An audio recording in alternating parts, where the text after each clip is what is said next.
Exercise 4.6 में next question number 2 included है और ये बहुत ज़्यादा इंपॉर्टेंट क्वेश्चन है। इसके साथ लिख लेना है very very very important question in long questions, 5 marks का आ सकता है। क्वेश्चन ये है जी, if alpha beta are the roots of equation X square minus P X minus P minus C is equal to 0, prove that 1 plus alpha into 1 plus beta is equal to 1 minus C. ये वाली equation हमने prove करनी है, ये हमने लेके आनी है। ये वाली इक्वेशन हमें गिवन है और हमें गिवन है कि इस क्वाड्रेटिक इक्वेशन के, ये क्लियरली दिख रहा है डिग्री 2 की इक्वेशन है तो क्वाड्रेटिक ही है ना, और ये गिवन है कि इस क्वाड्रेटिक इक्वेशन के रूट्स हैं अल्फ़ा और बीटा। बोल रहा है कि अल्फ़ा और बीटा अगर इस क्वाड्रेटिक इक्वेशन के रूट्स हों तो ये इक्वेशन प्रूफ करें। अब जब ये बात गिवन है कि अल्फ़ा और बीटा इस क्वाड्रेटिक इक्वेशन के रूट्स हैं, तो इस एक्सरसाइज में जब रूट्स की बात होती है तो क्या चीज़ बनाई जाती है? सबसे पहले सम ऑफ रूट्स और प्रोडक्ट ऑफ रूट्स बनाया जाता है। हमने लिखा as we know that sum of roots का बेसिक फार्मूला लिखा। सम ऑफ रूट्स का फार्मूला होता है माइनस बी ओवर ए। ये सम ऑफ रूट्स का बेसिक फार्मूला लिख लिया। अब sum of roots, sum word की जगह पे सम को लिख लिया हमने। ये जो ओरिजिनल इक्वेशन है इसके बारे में उसने क्या बोला है, इसके कौन कौन से रूट्स हैं, अल्फ़ा और बीटा इसके रूट्स हैं, ये इसने बोला है। हम इसी इक्वेशन के रूट्स के सम की बात कर रहे हैं ना, तो इस इक्वेशन के जो रूट्स हैं उनको फिर प्लस करके लिखना भी होगा। सम का वर्ड हटाया, इसकी जगह पे इन दोनों को ऐड करके लिख लिया। इक्वल टू का साइन और आगे फार्मूला लिखा हुआ है माइनस बी ओवर ए। तो ये तो जनरल फार्मूला है ना, हमने अपनी इक्वेशन की चीज़ें पुट करनी है। तो अब बी और ए अपनी इक्वेशन का पुट करना है। ये बी क्या होता है? बी होता है क्वाड्रेटिक इक्वेशन में एक्स की पावर 1 वाली टर्म का कोफिशिएंट। तो इस इक्वेशन में एक्स की पावर 1 वाली टर्म कौन सी है? ये है। इसका कोफिशिएंट क्या है? माइनस पी है। इसका कोफिशिएंट है माइनस पी। माइनस अगर आ रहा हो ना, वो कोफिशिएंट का हिस्सा होता है माइनस पी। तो बी की जगह पे हमने वो वैल्यू माइनस पी पुट कर दी। एक माइनस ऑलरेडी है, ब्रैकेट यूज़ कर लेंगे। डिवाइडेड बाई ए होता है, तो ये ए क्वाड्रेटिक इक्वेशन में ए क्या होता है? स्क्वायर वाली टर्म का कोफिशिएंट। एक्स स्क्वायर वाली टर्म ये है, उसका कोफिशिएंट कुछ नहीं लिखा हुआ, कुछ ना लिखा हो तो कोफिशिएंट 1 होता है। तो ए 1 है, वो हमने पुट कर लिया। तो ये सॉल्व होके ओनली पी रह जाता है। प्लस पी ओवर 1 बनेगा और डिनोमिनेटर में 1 लिखे ना लिखे अंडरस्टूड है, तो यानी कि ये ओनली पी ही रहता है। अल्फ़ा प्लस बीटा की वैल्यू पी आ जाती है। इसको हमने क्वेश्चन 1 का नंबर दिया। तो ये एक हमने बना लिया अल्फ़ा प्लस बीटा, बिल्कुल प्रीवियस क्वेश्चन की तरह। अल्फ़ा प्लस बीटा बनाया जाता है और एक अल्फ़ा इंटू बीटा बनाया जाता है। अल्फ़ा इंटू बीटा क्या होता है? Product of roots. फिर हमने एंड के बाद प्रोडक्ट ऑफ रूट्स का बेसिक फार्मूला लिखा। प्रोडक्ट ऑफ रूट्स का बेसिक फार्मूला हमने एक्सरसाइज के स्टार्ट में देखा है, सी ओवर ए होता है। प्रोडक्ट ऑफ रूट्स, ये वर्ड लिखा हुआ है प्रोडक्ट ऑफ रूट्स, तो वर्ड को हटाना है, जो रूट्स हैं उनको प्रोडक्ट बना के लिखना है। रूट्स उसने दिए हुए हैं अल्फ़ा और बीटा, तो प्रोडक्ट का मतलब है अल्फ़ा और बीटा को मल्टीप्लाई करके लिख लेना है। इक्वल टू लिखा है हमने सी ओवर ए, तो ये सी और ए की वैल्यूज़ पुट करनी है। ये गिवन क्वाड्रेटिक इक्वेशन है, इसमें सी क्या है ये हमें तलाश करना है। तो याद रहे क्वाड्रेटिक इक्वेशन में सी क्या होता है? क्वाड्रेटिक इक्वेशन में सी होती है कांस्टेंट टर्म। तो इस इक्वेशन में, इस क्वाड्रेटिक इक्वेशन में कांस्टेंट टर्म कौन सी है? ये कांस्टेंट टर्म कौन सी होती है? वो तमाम टर्म्स जिनमें एक्स वेरिएबल ना हो। तो ये लास्ट बोथ टर्म्स में वेरिएबल एक्स नहीं है, तो ये बोथ टर्म्स कांस्टेंट टर्म है इस क्वाड्रेटिक इक्वेशन की। इस क्वाड्रेटिक इक्वेशन की सी ये कंप्लीट है। इस क्वाड्रेटिक इक्वेशन में सी है माइनस पी माइनस सी, तो सी की जगह पे माइनस पी माइनस सी पुट हो गया, divided by A again square vector का कोफिशिएंट है 1 है, वो पुट किया। तो अल्फ़ा इंटू बीटा की वैल्यू जाती है माइनस पी माइनस सी। तो अल्फ़ा प्लस बीटा बना के रख लिया, अल्फ़ा इंटू बीटा बना के रख लिया। क्वेश्चन को नंबर दे दिए, इन्होंने आगे यूज़ होना है। क्वेश्चन है प्रूफ का, एंड में क्या बोलता था? Prove that this equation.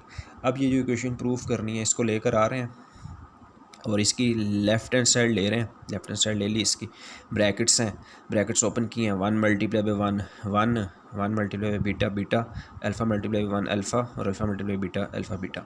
फिर 1 के बाद ये जो बीटा प्लस अल्फ़ा है इसको ऑर्डर में लिख लिया है, क्योंकि हमारे पास बीटा प्लस अल्फ़ा नहीं अल्फ़ा प्लस बीटा की वैल्यू है। इसको तरतीब ठीक की, अल्फ़ा को पहले लिखा, बीटा को बाद में लिखा, अल्फ़ा बीटा एज। अब अल्फ़ा प्लस बीटा और अल्फ़ा इंटू बीटा की वैल्यूज़ बना रखी हैं हमने। अल्फ़ा प्लस बीटा की वैल्यू पी बना रखी है, इस अल्फ़ा प्लस बीटा की जगह पर पुट कर दी। अल्फ़ा इंटू बीटा की वैल्यू माइनस पी माइनस सी बना रखी है, इसकी जगह पर पुट कर ली। ये ब्रैकेट ओपन कर दी, बाहर प्लस है तो अंदर साइंस चेंज नहीं होंगे, एज इट इज़ पीज़ कैंसिल हो जाएंगे, तो 1 माइनस सी ओनली बचेगा। तो 1 माइनस सी ही तो राइट हैंड साइड है। This is proved. अगेन बहुत ज़्यादा इंपॉर्टेंट क्वेश्चन है, इसमें हमें ये गिवन है कि अल्फ़ा और बीटा इस क्वाड्रेटिक इक्वेशन के रूट्स हैं, तो प्रूफ करें ये वाली इक्वेशन। तो अल्फ़ा और बीटा जिस इक्वेशन के रूट्स गिवन है वो यूज़ करने के लिए है ना, वो किसी मकसद के लिए है ना, तो हम रूट्स का इस एक्सरसाइज में क्या कर सकते हैं, या रूट्स का हम इसने इस एक्सरसाइज में क्या करना सीखा है। रूट्स को लेके हम एक सम ऑफ रूट्स बना सकते हैं, वो हमने बनाया था।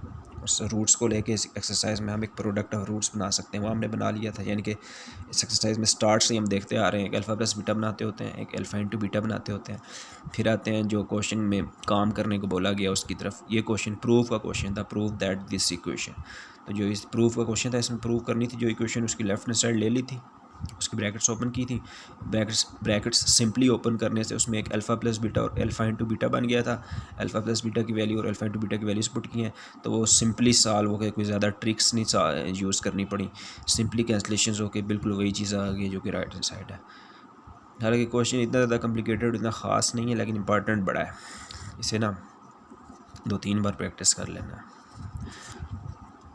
क्वेश्चन 2 के बाद एक्सरसाइज नंबर 4.6 में क्वेश्चन नंबर 3 इंक्लूडेड है।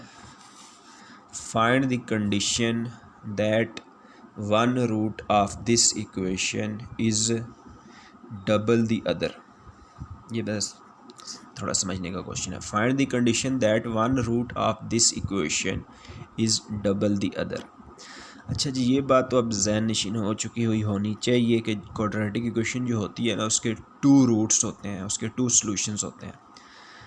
हमेशा क्वाड्रेटिक इक्वेशन के 2 रूट्स या 2 सॉल्यूशंस होते हैं। क्या बोल रहा है, फाइंड द कंडीशन, ऐसी कंडीशन फाइंड करें कि उन 2 रूट्स में से एक रूट जो है ना डबल द अदर, वो दूसरे का डबल है। कह रहा है ऐसी कंडीशन, ऐसी शर्त फाइंड करें कि इस इक्वेशन के जो 2 रूट्स हैं उनमें से एक रूट दूसरे का डबल है। ये पार्ट 1 में जो स्टेटमेंट है ये इसके साथ मिला के पढ़नी है, तो ये कंप्लीट होती है। तो खैर ये क्वेश्चन हमें गिवन है, तो इसको ले लिया सोल्यूशन में, इसको हमने 1 का नंबर दिया। अब जिस तरह प्रीवियस क्वेश्चन में स्टेटमेंट में गिवन था कि if alpha beta are the roots, जिस क्वेश्चन 2 में स्टेटमेंट में था, क्वेश्चन 1 में भी था, if alpha beta are the roots को उसने खुद से नेम्स दिए हुए थे अल्फ़ा और बीटा। यहाँ पे ऐसा नहीं है, इस क्वेश्चन में ऐसा नहीं है, उसने रूट्स को अल्फ़ा बीटा वगैरह नेम्स नहीं दिए हुए। तो इस क्वेश्चन में रूट्स को खुद से लेट करना है। हमने लेट किया कि इस इक्वेशन का एक रूट अल्फ़ा है, let alpha be the one root of this equation. इस इक्वेशन का एक रूट हमने खुद से अल्फ़ा लेट कर लिया।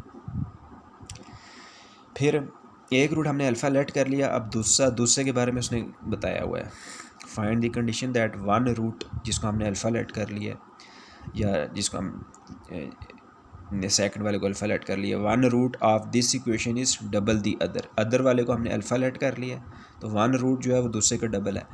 अगर एक को हमने अल्फ़ा लेट किया है ना, then according to given condition, given condition ये वाली कि एक रूट दूसरे का डबल है, second root will be double of alpha. किसी भी चीज़ का डबल कैसे होता है, अगर एक अल्फ़ा है, अल्फ़ा का डबल बनाना है तो 2 से मल्टीप्लाई करने से डबल होता है। बात ये है, एक रूट को हमने अल्फ़ा लेट किया, क्वेश्चन की स्टेटमेंट में कंडीशन में ये गिवन है कि इस इक्वेशन का एक रूट दूसरे का डबल है। जैसे ही एक रूट को हमने अल्फ़ा लेट कर लिया ना, तो जो दूसरा रूट है वो अल्फ़ा का डबल कैसे हो जाएगा, 2 अल्फ़ा हो जाएगा। तो ये अब एक अल्फ़ा हो गया और एक 2 अल्फ़ा, 2 रूट्स हो गए। यानी कि प्रीवियस क्वेश्चन में जिस तरह स्टेटमेंट में अल्फ़ा और बीटा गिवन होते थे, यहाँ पे ये अल्फ़ा और बीटा क्या है, यहाँ पे ये अल्फ़ा और बीटा क्या है, यहाँ पे अल्फ़ा और बीटा, अल्फ़ा और 2 अल्फ़ा है, यहाँ पे अल्फ़ा बीटा, अल्फ़ा और 2 अल्फ़ा है। अब अल्फ़ा और 2 अल्फ़ा को लेके सम ऑफ रूट्स बनाना है। सम ऑफ रूट्स का अगेन बेसिक फार्मूला लिखा। सम ऑफ रूट्स का बेसिक फार्मूला होता है -b/a। फिर सम बना के लिखा। इस बार 2 रूट्स कौन कौन से हैं, अल्फ़ा और 2 अल्फ़ा है। अल्फ़ा और 2 अल्फ़ा इनको ऐड करके लिखना पड़ेगा सम के लिए, और राइट साइड पे वैल्यूज़ पुट कर ली। इक्वेशन ये है, इस इक्वेशन में b क्या है, मतलब पावर 1 वाली टर्म का कोफिशिएंट, x पावर 1 वाली टर्म का कोफिशिएंट p है, तो b की जगह पे p पुट किया, माइनस इसमें ऑलरेडी है, और a स्केयर वाली टर्म का कोफिशिएंट, स्केयर वाली टर्म का कोफिशिएंट कुछ नहीं है तो 1 है। तो लेफ्ट साइड पे अल्फ़ा प्लस 2 अल्फ़ा ऐड हो जाएगा, simply 3 alpha will be equal to minus b। इस इक्वेशन को हमने 2 का नंबर दे लिया, ये बना लिया हमने, सम ऑफ रूट से एक इक्वेशन बना ली है। फिर एक प्रोडक्ट ऑफ रूट्स की इक्वेशन बनाई जाती है।